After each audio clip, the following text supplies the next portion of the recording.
Salut les Anacalypsiens, bienvenue dans cette nouvelle vidéo d'Anacalypsie. Donc aujourd'hui on se retrouve pour parler d'une série voilà, que je ne connaissais pas, enfin pas vraiment que je connais pas Fallout, surtout que je ne connais pas l'univers du jeu vidéo. Voilà, je connais un peu le design, là, le personnage blond là avec la tenue bleue qu'on voit d'ailleurs dans la série sur certaines affiches et tout. Voilà, c'est à peu près la seule chose que je connais de Fallout. Voilà. Euh, Après aussi les sortes de gros robots là. Enfin, c'est même pas vraiment des robots, c'est des mecs à moitié dans des armures là. Bref, je sais pas comment on appelle ça. Enfin, si, ils appellent ça les. C'est pas les chevaliers là. Comme il y a un gars qui devient écurie. Comment on appelle ça, écuyer de Titus là. Donc Titus ça va sûrement être un chevalier. Bref. En tout cas, voilà. Tout ça pour dire que je vais revenir sur, comme je fais avec d'autres séries que je découvre, comme j'ai fait plus tôt avec NCIS Sydney, comme j'avais fait avec Mercredi, avec, comment ça s'appelle, euh, l'amour kidnappé, bref, ou encore The Last of Us pour rester dans le monde des jeux vidéo, voilà. De faire un peu épisode par épisode, donner mon avis un peu à chaud après avoir vu un épisode, et voilà. Bien, il y aura une vidéo un peu, comment dire, conclusion euh, après le dernier épisode de Fallout qui résumera également ce que j'ai à dire sur NCIS Sydney, l'amour kidnappé et Percy Jackson. Voilà, une sorte de vidéo bilan des 4 séries dont j'aurais parlé sur ce début d'année 2024. Voilà. Donc bien sûr je ferai du chapitrage, hein, que ça, ceux qui s'intéresseront que à Fallout, pour regarder que le bilan de Fallout et ne pas regarder le bilan des autres, sauf si le bilan peut intéresser, aller checker les autres séries et regarder mes vidéos liées à ces séries-là.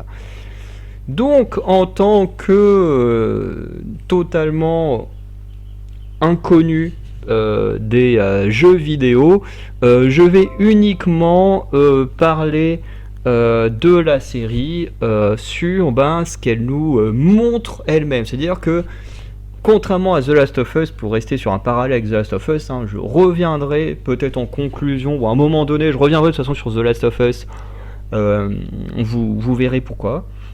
Mais ce n'est pas spécialement pour comparer les deux programmes, mais plus pour une idée de ce que devrait faire The Last of Us. Et d'ailleurs, j'ai juste vu quelques critiques de Fallout sur internet, et Fallout s'est tapé quelques critiques à la The Last of Us, donc vous en parlerez en fin de vidéo. Voilà. Mais comme je disais, comparé à The Last of Us, c'est que The Last of Us, je pouvais également parler de la série, mais aussi de l'adaptation, puisque je suis un grand fan des jeux vidéo, et que quand la série The Last of Us est sortie, je venais tout juste de terminer The Last of Us partie 1 pour la deuxième fois. Parce que je l'avais fait une fois pour le plaisir quelques années avant, et du coup, je me l'étais refait juste avant que la saison 1 sorte, histoire de me remettre vraiment dans le bain. Là ici je peux pas faire pareil parce que le jeu je le connais pas, donc je vais m'intéresser un peu à tous certains aspects comme d'habitude. Je vais m'intéresser aux costumes, notamment un peu au décor qu'on a vu, un peu les effets spéciaux. Là dans ce premier épisode il y en a pas vraiment, mais j'ai vu qu'après le générique il y a un teaser un peu de ce qui se passe par la suite. Il y a quelques séries qui font encore ça aujourd'hui. Voilà, de teaser la suite après générique. Et du coup, là, j'ai vu qu'il allait avoir des créatures et tout ça. Donc là, on pourra un peu plus parler d'effets spéciaux à ce moment-là. Sur le premier épisode, il n'y a pas spécialement besoin. Ensuite, qu'est-ce que je vais parler d'autre? Le scénario, hein, le scénario sera forcément le point le plus important. Pour ceux qui commencent à me connaître, vous savez que j'aime énormément, énormément l'écriture, notamment développement de personnages, tout ça. Comme vous le savez, c'est pas que sur cette chaîne. Sur ma chaîne musique, c'est vrai que quand je regarde des clips J'aime bien avoir des clips qui scénarisent une histoire plutôt que des clips où il n'y a pas de sens, quoi. Après, ça m'empêche pas de kiffer un clip s'il n'y a pas de sens, mais je préfère quand les clips sont scénarisés. Et pareil avec tout ce qui est manga, roman, BD, tout, le scénario c'est extrêmement important pour moi. Et il y a aussi sur ma chaîne de catch où le scénario est très important. Donc en fait c'est un peu un point commun sur une majorité de mes chaînes. C'est que pour moi, peu importe la chaîne dans laquelle je suis, entre guillemets, le scénario est méga méga important. Et s'il y a besoin de parler d'acting à certains moments, on parlera d'acting, voilà. Euh, donc on va revenir sur tout ça, mais pas d'adaptation, parce que je ne connais pas, encore une fois, je ne connais pas le jeu, donc je ne mentionnerai pas l'adaptation. Avant d'oublier, j'ai envie de revenir sur le casting. Donc il y a trois gros noms qui ressortent, enfin deux gros noms qui ressortent que j'aime beaucoup. C'est juste que il y a une troisième personne. Quand j'ai vu le nom dans le générique, je me suis dit quoi. Vraiment, il y a ce mec-là. S'il y a bien un endroit où je m'attendais pas à le voir, c'est bien ici. Euh, c'est notamment l'acteur Moises Arias, alors qui je crois joue le frère de Lucy là dans Fallout, hein. Je vérifie son rôle. Norme, ok, super. C'est vrai que ça m'aide énormément. Mais si je dis pas de conneries, c'est bien le frère de Lucy. Attends, le père du Lucy, nanana, et son frère, comment il s'appelle son frère? Attends, Lucy, ouais, et par contre c'est bien les petits trucs détaillés comme ça. Bah ouais, ok, mais oui, mais bon bah j'ai pas le nom de son frère, de Lucy, mais je crois que c'est le mec qui joue le frère de Lucy. Bref, depuis le début en fait de l'épisode, je me disais mais sa tête elle me dit quelque chose, ça me perturbe. Et quand j'ai vu le nom Moises Arias, je me suis dit oh, ça y est, je sais qui c'est. Et en fait, vous savez, dans Hannah Montana, hop là que je me spoil pas, dans Hannah Montana, la sitcom hein, de Disney+, enfin Disney tout court, Disney Channel, euh, il y avait Hannah Montana, il y avait son frère, il y a le père, il y a les deux amis de Hannah, et t'as ce petit perso là, Rico, parce que à mon avis l'acteur il devait être très jeune à l'époque, voilà, qui était un peu taré et tout, et bah c'est lui. Voilà, pour ceux qui ne sauraient pas. Du coup,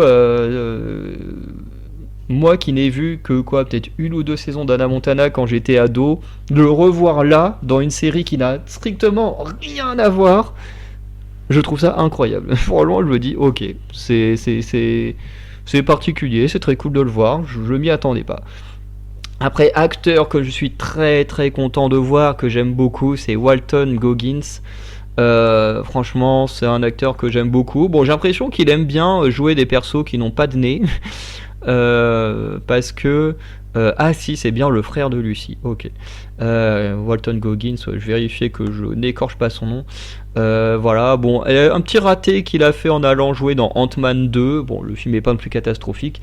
Mais dans le Labyrinthe 3, il n'a pas donné non plus. Donc, faut croire qu'il aime ça, de jouer des persos sans nez. Et forcément, l'actrice de Lucy, Ella Purnell, que j'avais découverte dans un film que je n'aime pas, mais que je regarde de temps en temps parce que Ella Purnell a été une très très bonne découverte dans ce film. C'est regarde comment ça s'appelle cette merde, Army of the Dead de Zack Snyder. Alors là, les fans de Zack Snyder vont me tomber sur les doigts pour avoir dit ça, mais en même temps, faut le dire, le film il est à chier. C'est peut-être l'une des pires interprétations de Batista, et pourtant je suis fan de Batista depuis que je l'ai découvert dans le catch quand j'étais adolescent, mais j'ose dire que c'est peut-être une de ses pires interprétations.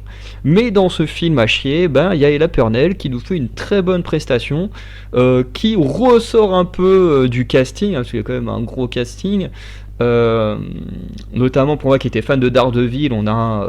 non, c'est pas Daredevil, c'est Luke... Oui, Luke Cage. Là, t'as une petite raclure de Luke Cage et tout qui est dedans. Enfin bref, il y a un casting plutôt agréable dans Army of the Dead. Mais Ella Purnell, je la connaissais pas et franchement, dès que je l'ai vue dedans, je me suis dit faut que je vois sa carrière. Bon, j'avoue que je l'ai pas fait, mais c'est ce que je t'ai dit, ce que j'avais trouvé vraiment impressionnante. Et voilà. Et ça se confirme à nouveau ici dans Fallout. Pour l'instant, je n'ai vu que le premier épisode. Parce que je vais faire un épisode, j'enregistre juste après, un épisode, j'enregistre juste après à chaud à chaque fois. Euh, mais voilà, sa performance pour l'instant dans le premier épisode est vraiment très très cool. Et c'est totalement ce que j'attendais de sa part. Pareil pour Walton Goggins, hein, que j'aime beaucoup. Tous les deux, pour l'instant, ont performé de la manière que j'attendais, c'est-à-dire très bien. Donc voilà. Si on revient rapidement sur les costumes, alors d'abord parler de le premier épisode, alors il s'appelle La Fin, il dure longtemps, il dure 1 heure, un peu plus d'1 heure, hein, 1 heure et quart, un truc comme ça, mais honnêtement on voit pas l'heure passer, hein, faut être honnête, l'heure on ne la voit pas passer. Pourtant, mais je pense que c'est le fait qu'il y a un bon dynamisme, dans le sens où la série elle commence sur un point particulier. Ensuite, on va sur un personnage qu'on imagine être l'héroïne parce que très clairement, la bande-annonce a vendu la série comme étant la série du personnage de Ella Purnell, donc de Lucy. Et ensuite, dès qu'on regarde, finalement, on se rend compte que non, on ne suit pas que l'aventure de Lucy, mais on va suivre 3 personnages bien distincts, avec plus ou moins, je pense, au bout d'un moment, une même mission. Voilà. Et voilà. Donc en gros, la série varie entre ces différents personnages. Enfin, je dis la série, l'épisode, mais je pense que le reste de la série fera exactement la même chose. De varier jusqu'à ce que les personnages se rencontrent entre eux. Voilà, va passer de l'un à l'autre. Comme ils ont fait ici. Donc, niveau costume, niveau costume, j'ai envie de dire que, forcément, le passage où on est en 2077, c'est pas trop mal, hein, en vrai, ça va. De toute façon, ils sont 2077, c'est un peu pareil que notre époque, donc voilà, il n'y a pas trop de soucis.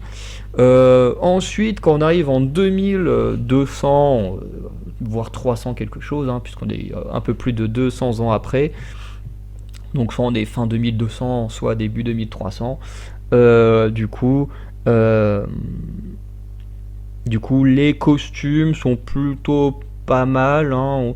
Quand on est dans l'abri 33, j'ai envie de dire les costumes sont plutôt cool. Je trouve que ça fait pas trop comment dire, cosplay. Je trouve que les tenues bleues et tout, elles sont vraiment cool et plutôt bien fait. Ensuite, quand on passe du côté de la sorte de confrérie là, ou je sais pas quoi, ouais, si c'est ça, ils appellent ça la confrérie de l'acier. Quand on est dans la confrérie, en vrai ça passe, les gens, ça fait très militaire, ça fait très camp militaire. Ça fait un mélange à moitié camp militaire, à moitié église et tout.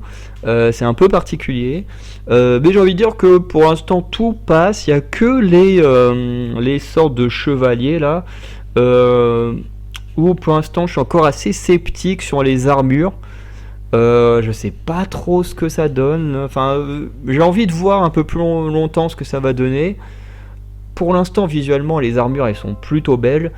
Mais j'ai envie de dire, on les a pas vraiment vues en action ou quoi que ce soit. Donc j'attends d'en voir un peu plus pour savoir si les armures des chevaliers sont vraiment bien ou si c'est complètement raté. Parce que là, à part voir une armure faire quelques pas, on n'a pas vu grand chose.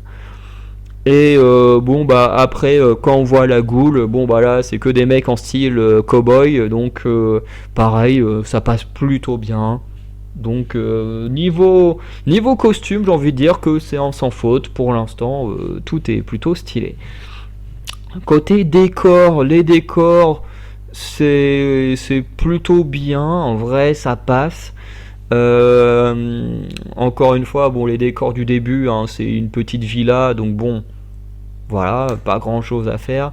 L'abri 33, je trouve que les décors sont plutôt bien foutus. Tout ce qui est accessoires, ça passe plutôt bien aussi, voilà. De toute façon, une fois que t'es dans l'univers, que tu acceptes que l'univers il est comme ça, bon bah tout passe, hein, j'ai envie de dire.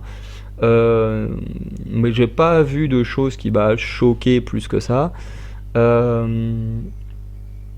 Après, sur la fin avec la goule, le décor c'est un cimetière, donc bon, voilà, plutôt pas trop mal. En plus, c'est une scène de nuit, donc tu peux facilement cacher les imperfections s'il y en avait ou quoi que ce soit. Et entre deux, quand on est avec la confrérie de l'acier, du coup, là on est à nouveau comme si on était sur une base militaire et tout, donc c'est plutôt stylé. Le gros vaisseau là qui arrive avec les chevaliers a l'air plutôt stylé aussi. Bref, pareil, niveau décor, j'ai envie de dire pour l'instant, voilà, ça passe plutôt bien, il n'y a rien de choquant, je trouve que c'est plutôt beau. Après, ce qui est un peu dommage, c'est qu'on n'a pas de grandiose pour l'instant. On se concentre vraiment sur des petits plans, des petits espaces. Là où je me serais attendu à, je sais pas, un plan très étendu, notamment quand Lucie elle sort de l'abri. J'aurais kiffé qu'il y ait un gros plan et tout pour montrer euh, comment c'est. Alors on en voit un de loin, mais j'aurais préféré que ce soit de son point de vue à elle et pas juste un plan en hauteur en mode voilà où est-ce qu'elle est quoi. Euh, Bref. En tout cas, dans tous les cas, les décors sont vraiment sympas. Donc voilà.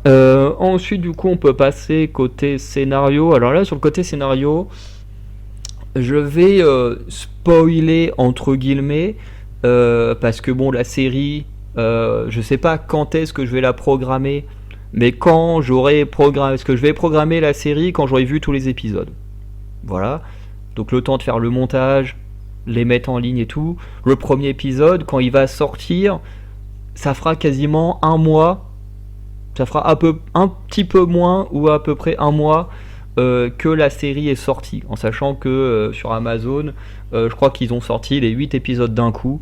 Donc voilà. Je pense qu'au bout d'un mois, il n'y a plus vraiment de spoil concernant la série. Donc voilà. Donc, comme je disais, la série se découpe, enfin l'épisode se découpe en trois parties. Une partie avec le personnage de Lucie, une partie avec le personnage de Maximus et une partie avec le personnage de la Goule. Voilà. Donc, on va commencer sur Maximus, qui est peut-être le personnage dans cet épisode.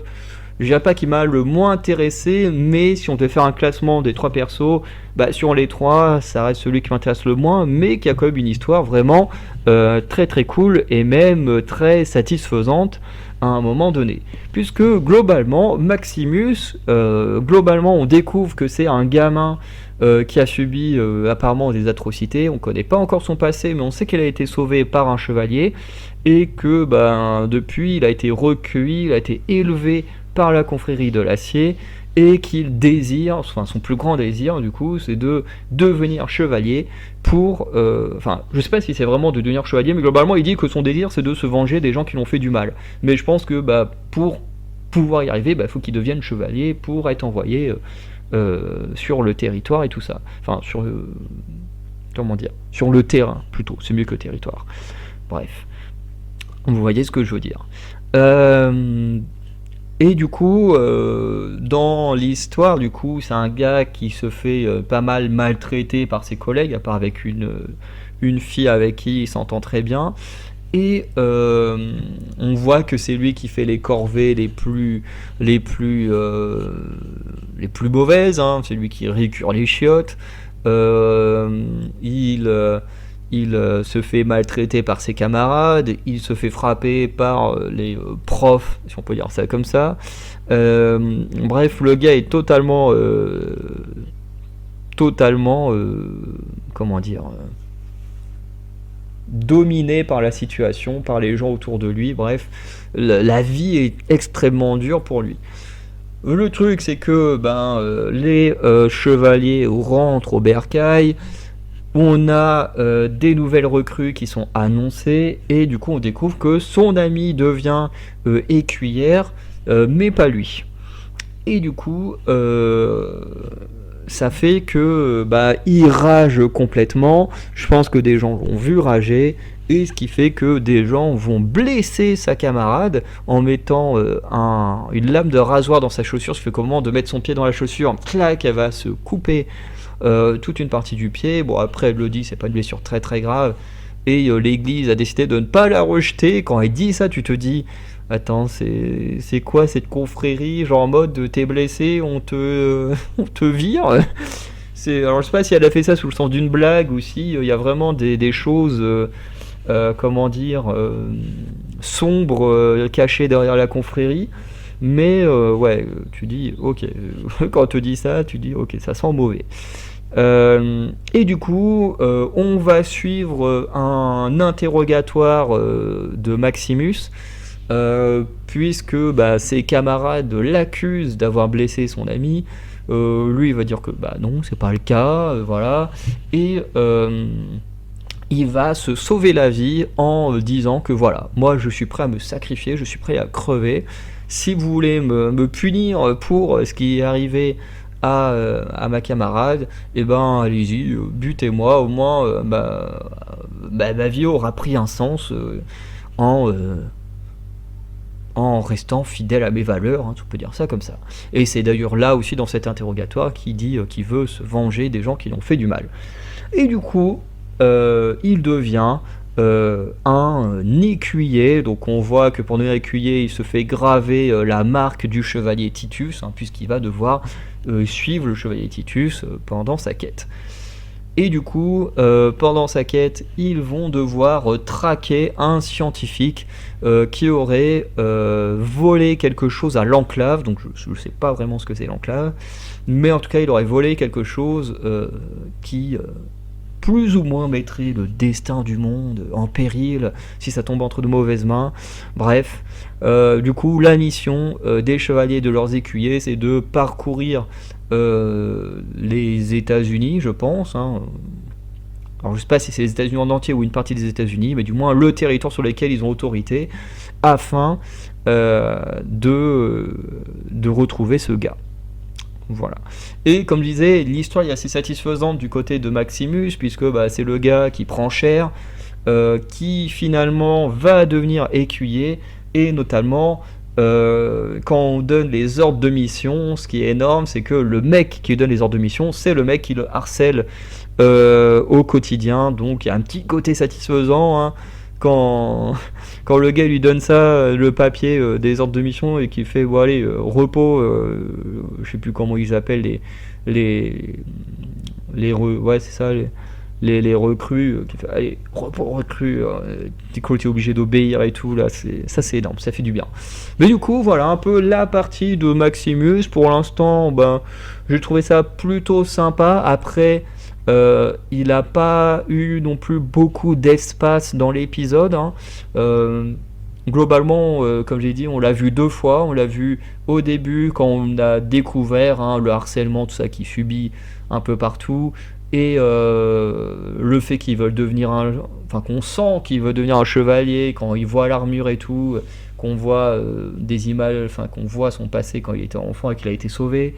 La blessure de son ami, et ensuite paf, on passe à la suite où il a son interrogatoire, il devient écuyer, et du coup pour lui ça se termine là-dessus. Donc effectivement l'attachement pour Maximus pour l'instant est un peu compliqué à avoir, même si son histoire pour l'instant débute très très bien. Ensuite, en deuxième, on va parler de la Goule, alias Cooper Howard.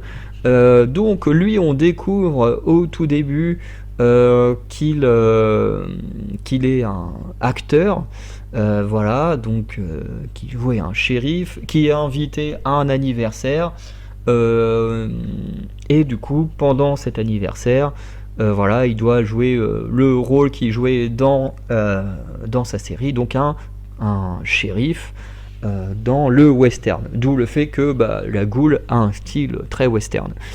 Et le truc, c'est que ben, au moment de ce personnage, c'est là qu'on découvre la fin du monde, puisque c'est pendant cet événement que va y avoir, pardon, qu'il va y avoir ben, les bombes nucléaires qui vont exploser tout autour de la ville. Et qui font qu'ils vont devoir fuir, enfin qu'il va devoir fuir avec sa fille. Et la scène, elle est terrible. Franchement, c'est une des scènes, je trouve, les plus marquantes que j'ai vues depuis longtemps. Parce que je veux dire, la scène, elle m'a tellement pris que j'avais des sueurs dans le dos. Mais vraiment, j'avais des sueurs dans le dos parce que t'as l'impression que le temps s'arrête. Alors que non, le temps il s'arrête pas, hein, mais t'as vraiment l'impression que le temps s'arrête.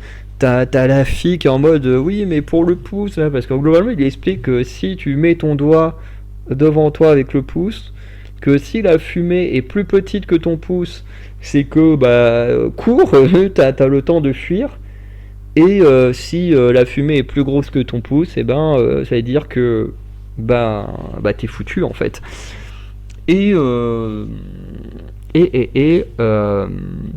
forcément, il y a ce moment où tac, t'as un flash et t'as la gamine qui met son pouce et quand elle voit son père, bon, je dis c'est drôle, mais c'est pas drôle en même temps. Mais quand on lui dit, mais papa, c'est avec ton pouce ou mon pouce qu'il faut regarder, en mode le tien il est sûrement un peu plus gros que le mien. Et là, il regarde et là, tu vois la ville avec la fumée qui grandit et tout. Après t'as la panique, t'as tout le monde qui panique, tout le monde essaye de s'enfuir.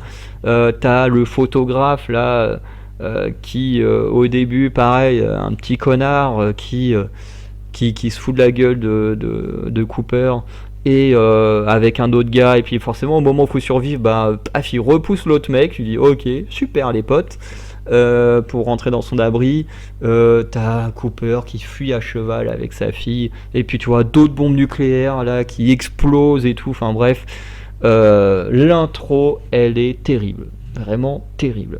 Et ensuite on coupe là, et ensuite on revoit le personnage que à la toute fin de l'épisode, puisque on a des chasseurs de primes qui arrivent dans un cimetière pour exhumer une goule. Bon, après, comment on devient une goule, c'est une très très bonne question. Ça, je pense qu'on le verra petit à petit avec les épisodes. Hein. Comment il a survécu aux radiations et tout. Pourquoi lui il a survécu et pas sa fille. Enfin bref, il y a pas mal de petites questions qui restent en suspens et que j'espère on va nous développer avec le temps. Et du coup, bon bah là, le gars, il est réveillé parce que des gens veulent se servir de lui pour capturer le fameux scientifique que veulent capturer les chevaliers de la confrérie. Et du coup, il va du coup buter tous les chasseurs de primes et partir en chasse lui-même vers ce scientifique. Bon, pour quelle raison tout ça, on sait pas vraiment. Après, on sait pas vraiment ce que ce scientifique il possède et tout, mais j'ai hâte de voir un peu tout ça. Même s'il y a quand même pas mal de questions, hein, comme je disais, qui restent en suspens. Hein, comment il a pu survivre aux bombes nucléaires qu'est-ce qui fait qu'on devient une goule pourquoi est-ce que lui peut se maîtriser et pas les autres ghouls? Pourquoi les ghouls ont peur des poules? Bref, il y a plein de questions qui restent en suspens, mais on verra avec le temps si on répondra à ces questions. Et on passe à la partie qui a pris le plus d'espace dans l'épisode, c'est la partie de Lucy, voilà, avec Ella Purnell, que j'aime énormément. Du coup, la série elle commence, enfin oui, globalement après avoir eu les explosions nucléaires, on passe à Lucy et globalement ça débute, elle nous fait tout un discours pour montrer que c'est une femme à marier, Bon, bien sûr, c'est pas un truc hein, qu'on aurait pu avoir dans les années 60 en mode oui, je fais le ménage, je fais la cuisine. Non, heureusement, on n'a pas ce genre de choses. Même si tu sens un peu quand même le côté un peu actuel hein, à ce moment-là, en mode je sais tout faire, hein, j'aide les gens. Partout à faire la plomberie ou je sais pas quoi, enfin la tuyauterie, je fais des arts martiaux et puis je fais ci et puis je fais ça, enfin vraiment sur le papier c'est la fille parfaite, hein. Vraiment elle sait tout faire, elle est incroyable. Mais elle a l'air extrêmement naïf, un peu. J'ai envie de dire une chose, mais c'est un peu plus péjoratif. Mais c'est pas vraiment dans le sens péjoratif. J'ai envie de dire, elle est un peu neuneux quoi. Le mot naïf convient bien, mais mais ouais, je pense que ouais, le mot naïf c'est peut-être ce qui convient le mieux, hein. Elle est très naïve. Euh, et en même temps, je pense que c'est ce qui fait son charme, le fait qu'elle soit naïve et qu'on sait que avec toutes les épreuves qu'elle va vivre par la suite, bah, ça va la rendre beaucoup plus forte et qu'elle va avoir une évolution de son personnage qui sera très très bon, je pense. Et je pense que Maximus ce sera pareil. Parce que tous les deux, ils partent de très très loin. Euh, Après pour la Goule, bah, quand on verra beaucoup plus de lui, on pourra un peu plus s'exprimer. Même si, bon, là on l'a déjà vu, qu'il est plutôt badass à la fin. Du coup, Lucie, après son discours, on lui dit oui, c'est bien, tu es une bonne femme à marier. D'ailleurs, ça m'a fait penser à un épisode de Community. Je crois que c'est dans la saison 5, 4 ou 5, peut-être la 5, je crois. Non, peut-être plus la 4. Bon, on s'en fout. Où, en gros, t'as un épisode où, en gros, les gens se jugent via une application. Et en gros, plus mieux t'es noté, plus t'as du pouvoir dans l'école, moins t'es noté, bah, plus t'es une merde dans l'école et t'as droit de. Enfin, t'es le sous-fifre des autres, hein, t'es un esclave. Ça m'a rappelé ça parce que t'as vraiment le truc où les gens, ils se parlent pas. Ils sont juste là sur l'application, ils notent ce qu'ils veulent faire et hop, et l'autre il voit la réponse sur son truc. Et là, dans la série, c'est exactement pareil. C'est vraiment. Elle fait son discours, t'as les trois jurys qui se regardent, ils tapent tous un truc sur leur avant-bras, là, ils ont une machine et tout. Et puis, bah, t'as Lucie qui ensuite regarde et hop, la réponse. Et du coup, je trouvais ça assez amusant, hein, voilà. Je pense que c'est un truc aussi qu'il y a dans le jeu. Mais, enfin, je parle de l'appareil. Mais avoir déjà vu ça dans une série télé, ça m'a fait marrer. Surtout que dans la série télé, c'était une critique des réseaux sociaux. Là, c'est un peu différent. Mais voilà, je trouvais ça assez amusant. Euh, donc, c'est une bonne femme à marier. Ensuite, on la voit préparer globalement son mariage, voilà. D'ailleurs, magnifique dans sa robe de mariée. Et bon, finalement, elle aurait peut-être mieux fait de ne pas la porter.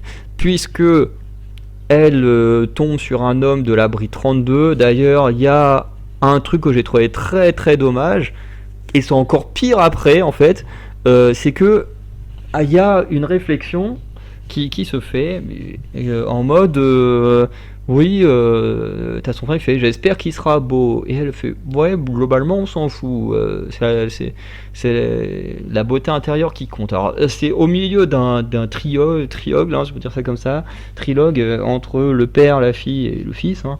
Euh, ou quand ils parlent, voilà, ils sont en mode oui, j'espère qu'il sera beau, et puis en fait, oh non, c'est plus la beauté intérieure qui compte, machin.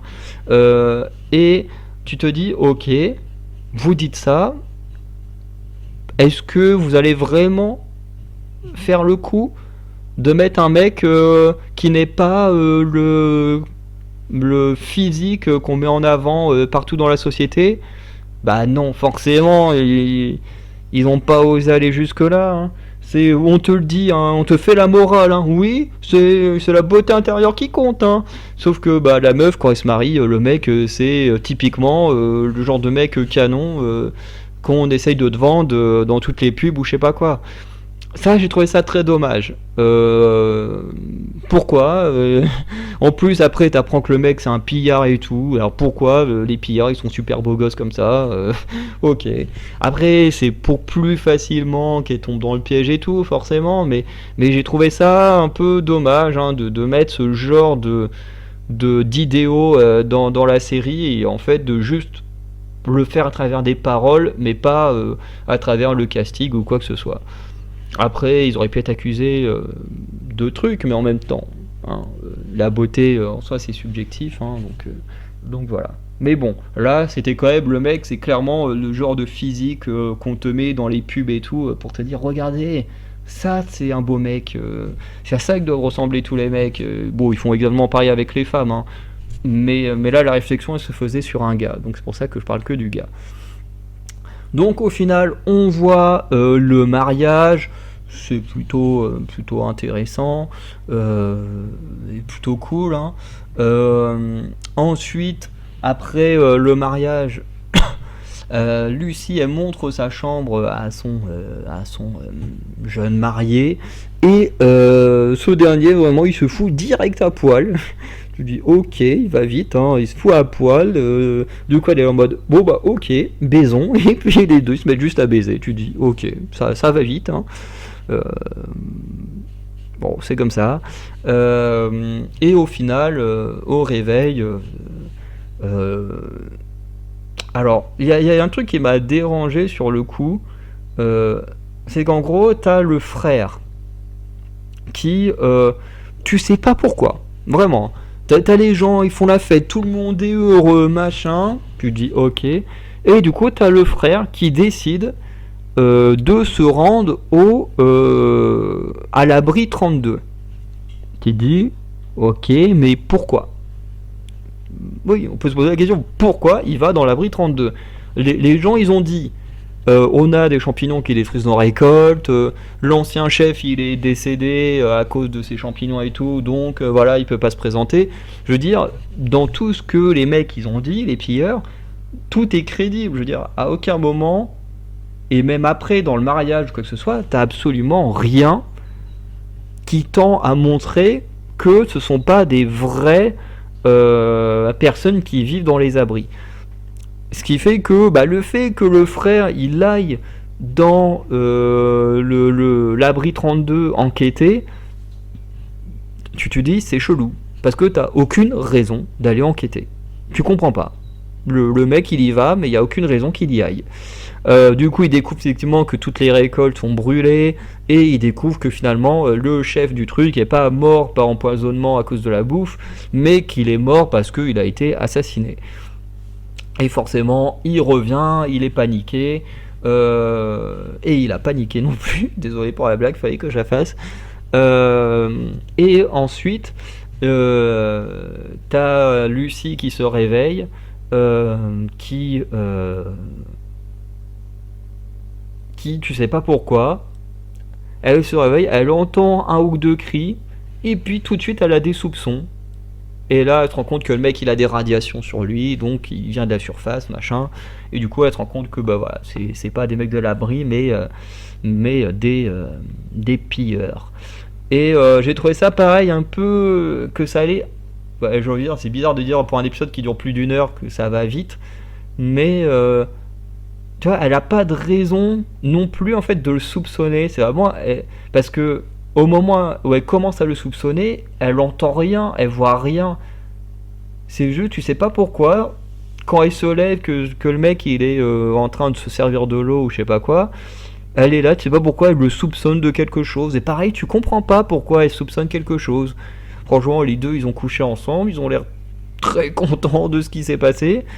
Et tu comprends pas pourquoi elle le soupçonne. Bon, après elle entend des cris, machin, ça part en baston et tout.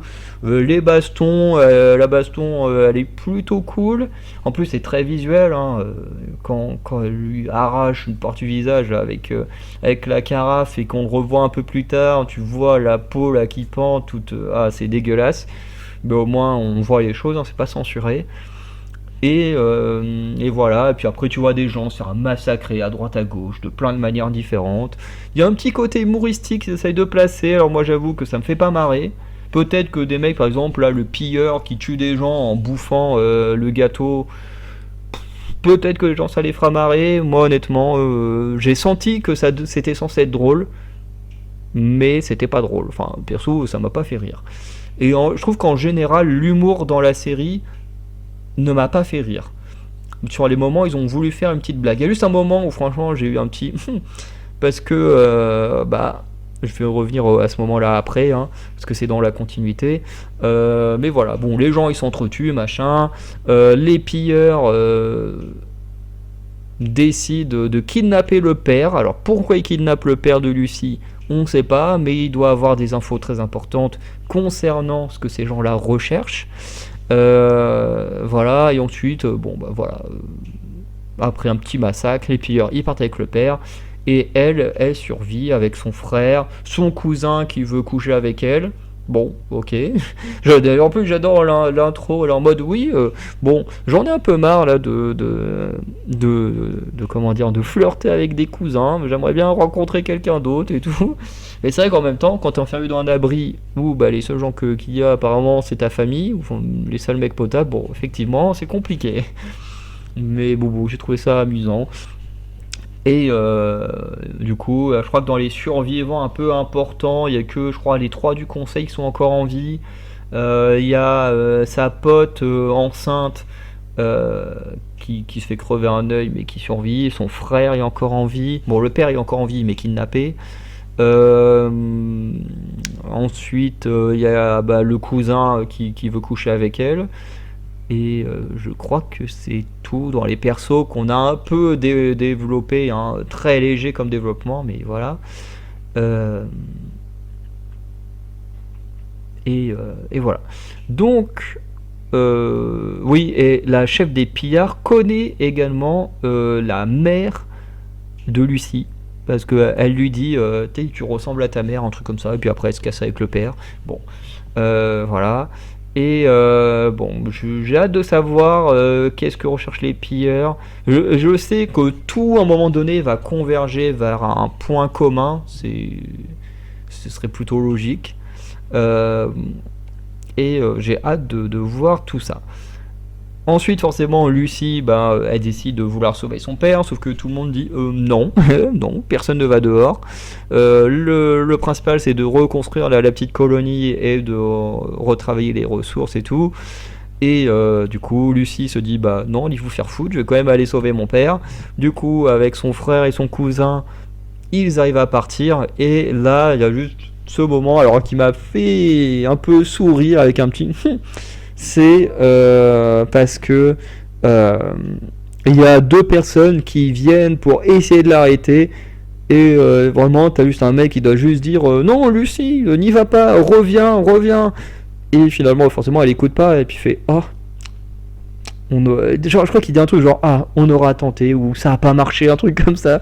J'avoue que l'absurdité du truc, le mec il a quasiment rien tenté, ils ont pas essayé de stopper les portes ou de remettre en place le pont là pour arrêter l'ouverture de la porte ou quoi que ce soit. Non, le mec c'est juste Lucie, n'y va pas, reviens, ferme la porte. Et après ça a pas marché. Tu m'étonnes que ça a pas marché, t'étais pas du tout crédible, donc c'est logique qu'on t'écoute pas. Mais bon. Et du coup, quand Lucie elle sort, du coup, elle voit des cadavres, des gens qui étaient sûrement cramés vivants par la bombe nucléaire. T'as un peu de tout, hein. Tu sens que t'as des gens qui sont morts il y a quelques années, tu sens qu'il y en a qui datent d'il y a 200 ans, qui ont été un peu, entre guillemets, transformés par la bombe nucléaire. Et je crois que dans son cas, tout ce qui touche à l'abri, on les revoit pas après ça. Donc voilà. Donc on va arrêter là pour cet épisode, hein. Voilà, ça fait combien de temps ? 40 minutes, la vache. Donc on va arrêter là pour cet épisode qui était vraiment très très bon, malgré quelques petits défauts, hein, notamment liés au fait que des fois le scénario, tu comprends pas trop pourquoi certains personnages sont trop curieux de certaines choses alors qu'ils n'ont pas spécialement de raison de l'être. Mais dans la globalité, j'ai trouvé l'intro excellente. Les personnages sont plutôt cool. Voilà, j'ai hâte de voir les moments sûrement badass qu'on aura avec la Goule. J'ai hâte de voir le développement de personnage de Lucy, qui à mon avis va finir en mode... j'irai pas jusqu'à dire femme badass, mais on sent qu'elle va prendre du galon. Et en plus, Ella Purnell, je la suis sur Instagram, et j'ai vu qu'elle avait posté des vidéos, enfin... pas si elle a fait ça plusieurs fois, mais j'ai vu ça au moins une fois, où elle partageait son entraînement d'art martial et qu'elle s'entraînait à un combat avec un gars. Donc on sent que voilà, elle va quand même se donner dans la baston. Et pareil pour Maximus, hâte de voir comment il va évoluer. Est-ce qu'il va devenir chevalier ou pas? Voilà, quelle est son histoire, parce que c'est globalement l'un des seuls dont on ne sait pas réellement d'où il part. Voilà, on sait qu'il lui arrivait des catastrophes quand il était enfant, mais on n'en sait pas plus. Tout le délire, pareil, autour de la goule. Pourquoi la fille a pas survécu, mais lui oui. Enfin bref, il y a plein de questions en suspens que j'ai hâte de voir développer dans les épisodes suivants. Donc je vais arrêter ce premier épisode là. N'hésitez pas à me dire vous ce que vous avez pensé, ce que vous avez aimé ou non cet épisode. Si, avant la conclusion, revenir sur The Last of Us. Premier point, j'espère que la saison 2 de The Last of Us saura s'inspirer de cet épisode pour la suite. Enfin pour The Last of Us partie 2. Comme vous savez, The Last of Us partie 2, pour le jeu, on suit l'histoire de Ellie et de Abby, voilà, qui ont toutes les deux une aventure commune sur... en gros, ça se passe sur 3-4 jours. Enfin, l'histoire principale, hein, y a un petit before, un petit after, mais le très gros de l'histoire se passe sur 3-4 jours à Seattle. Et en gros, quand tu joues d'abord Ellie sur toute cette période, et ensuite tu reviens sur le début de la période et tu refais ces 3 jours avec Abby. Et ce que j'espère que fera les créateurs de The Last of Us en série chez HBO, c'est de prendre ce système d'écriture, d'avoir voilà, tac, à ce moment-là, paf, on est sur la partie Ellie, paf, là on est sur la partie Abby, pourquoi pas, paf, une partie Tommy, et voir également réellement les dégâts que Tommy a fait à Seattle, parce que nous dans le jeu on voit les résultats de ce que fait Tommy, mais on ne le voit pas réellement faire les choses. Pourquoi pas nous rajouter du Tommy un peu plus à l'écran, ça nous fera tous plaisir.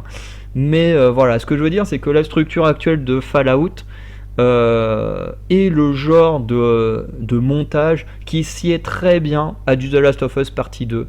Et j'espère que la saison 2 saura s'inspirer de ce genre de montage, où au lieu de faire tac, bah là on est sur la partie avec Ellie, et hop on revient tac avec la partie avec Abby, je pense que ce serait vraiment nul. Mais parce que bah du coup tu n'aurais pas de suspense, puisque bah tu saurais que jusqu'à tel moment Abby restera en vie, quoi. Donc que si tu gardes tout le long les deux sur la même journée, enfin sur les mêmes jours, les mêmes moments et tout, bah là tu peux plus facilement garder du suspense au niveau des personnages. Donc voilà, j'espère que The Last of Us va s'inspirer de ça. Et le deuxième point, comme je disais, c'est le rapport aux créatures. Là où The Last of Us a été beaucoup critiqué du fait qu'il manquait de... Merde, comment ils appellent ça déjà ? D'infectés. Et apparemment, dans les critiques que j'ai vues de Fallout, j'en ai pas regardé beaucoup. Alors j'en ai vu aucune sur YouTube. J'en ai vu quelques-unes sur Facebook, pas énormément non plus pour pas être trop spoilé, mais j'avais vu des gens dire ah oui c'est excellent, ça respecte bien le jeu machin, mais c'est un peu trop propre et ça manque de créatures comparé au jeu. Bon, on verra ça. Moi je connais pas le jeu, donc je peux pas avoir un manque de créatures qu'il y a dans le jeu, mais apparemment cette critique du manque de créatures de The Last of Us était une critique également liée à Fallout. Donc voilà, pour continuer à rester sur le lien entre les deux jeux, même si elles ont techniquement rien à voir. Bref, on va cette fois conclure réellement. Donc que vous soyez fan ou non de Fallout, n'hésitez pas à me dire ce que vous avez pensé de cet épisode. Est-ce que vous avez aimé ou pas? Peu importe que vous soyez comme moi, que vous n'avez jamais joué ou que vous ne connaissez vraiment absolument pas l'univers de Fallout, ou au contraire que vous êtes un gros fan des jeux vidéo. Voilà, donc je vous souhaite une bonne journée, une bonne soirée, et je vous dis à très bientôt avec du coup l'épisode 2 prochainement de ce Fallout.